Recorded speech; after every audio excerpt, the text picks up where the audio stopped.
ഇന്ന് നമ്മൾ നോക്കാൻ പോകുന്നത് കുറച്ച് പങ്ക്ച്വേഷൻ മാർക്സ് ആണ്. അപ്പോൾ ഈ പങ്ക്ച്വേഷൻ മാർക്സ് എന്ന് പറഞ്ഞാൽ എന്താ?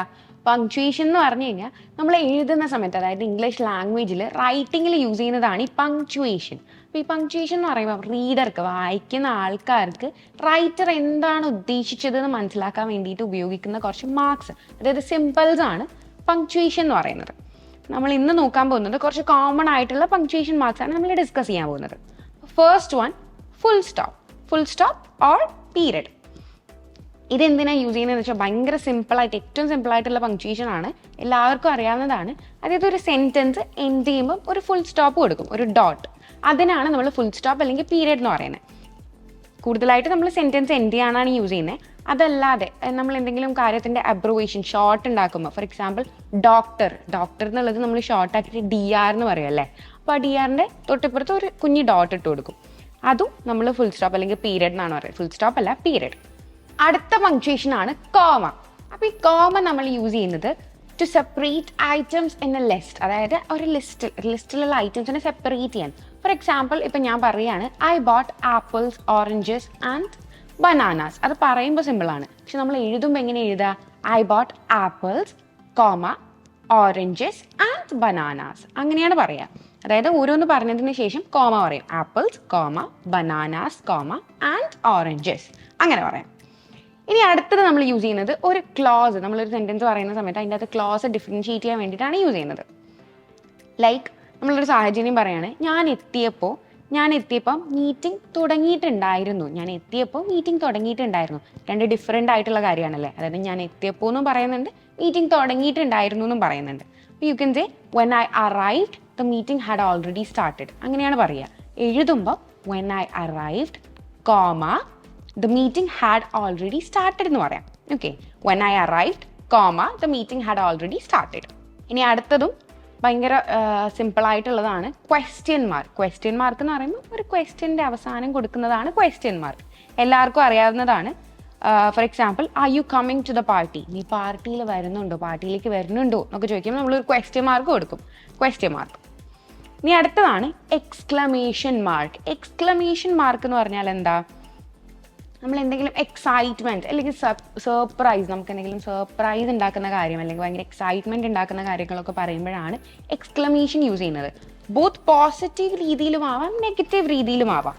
അതായത് ഇപ്പം ഞാൻ പറയാണ്, watch out for the car. ഭയങ്കര ഒരു സർപ്രൈസ് തരുന്ന അല്ലെങ്കിൽ ഭയങ്കരമായിട്ട് ഇമോഷൻ വരുന്ന ഒരു സെൻറ്റൻസ് ആണല്ലേ watch out for the car എന്നൊക്കെ പറയുമ്പോൾ. അതായത് ആ കാറ് ശ്രദ്ധിക്കുക, പെട്ടെന്ന് നമ്മളിങ്ങനെ പറയും, ശ്രദ്ധിക്കുക കാറ് വരുന്നു എന്നൊക്കെ പറയുന്നില്ലേ.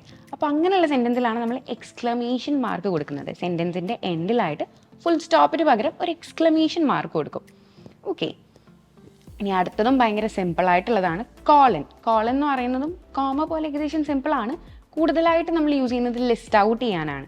അതായത് ഒരു ലിസ്റ്റ് അല്ലെങ്കിൽ ഒരു എക്സ്പ്ലനേഷൻ പറയുമ്പോൾ, ഇത് റൈറ്റിങ്ങിൽ നമ്മളിപ്പോൾ നോട്ട്സ് ഒക്കെ എഴുതുന്ന സമയത്ത് ഭയങ്കര കോമൺ ആയിട്ട് യൂസ് ചെയ്യുന്നതാണ് കോളൻ. ഫോർ എക്സാമ്പിൾ നമ്മൾ ഒരു ഹെഡിങ് കൊടുത്ത് ഒരു കോളൻ കൊടുത്ത് എന്നിട്ട് അതിന് ശേഷമായിരിക്കും നമ്മൾ എക്സ്പ്ലനേഷൻ കൊടുക്കുന്നുണ്ടാവുക. അതുപോലെയാണ്. അല്ലെങ്കിൽ ലിസ്റ്റ് എന്ന് പറയുമ്പോൾ, ഫോർ എക്സാമ്പിൾ ഞാനിപ്പോൾ പറയുകയാണ് ഒരു the following list. For example you will need the following items എന്ന് പറഞ്ഞിട്ട് കൊടുക്കുകയാണ്, ഫോളോയിങ് ഐറ്റംസ്. അതിന് ശേഷം ഒരു ലിസ്റ്റാണ് വരിക അല്ലേ. അപ്പോൾ ലിസ്റ്റിൽ ഒരു കോളൻ ഇട്ടിട്ട് ഫോളോയിങ് ഐറ്റംസ് എന്ന് പറഞ്ഞിട്ട് ഒരു കോളൻ ഇട്ടിട്ട് നമുക്ക് ലിസ്റ്റ് കൊടുക്കാം. A pen, paper and A calculator, അങ്ങനെയുള്ള രീതിയിൽ നമുക്ക് കൊടുക്കാം കോളൻ ഇട്ടിട്ട്.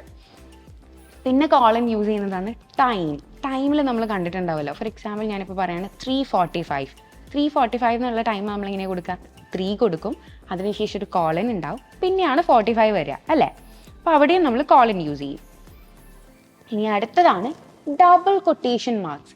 ഡബിൾ കൊട്ടേഷൻ മാർക്സ് എന്ന് പറഞ്ഞാൽ എന്താ?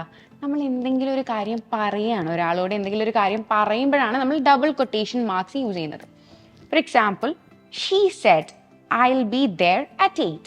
അതായത് ഷീ സെഡ് എന്ന് പറഞ്ഞാൽ അവൾ പറഞ്ഞ കാര്യമാണ്. അപ്പോൾ ഇവൾ പറഞ്ഞ ഈ കാര്യം, ഈ ഡയലോഗ് പറയാൻ വേണ്ടിയിട്ടാണ് നമ്മളിവിടെ കൊട്ടേഷൻ മാർക്ക് യൂസ് ചെയ്യുന്നത്, ഡബിൾ കൊട്ടേഷൻ മാർക്സ്.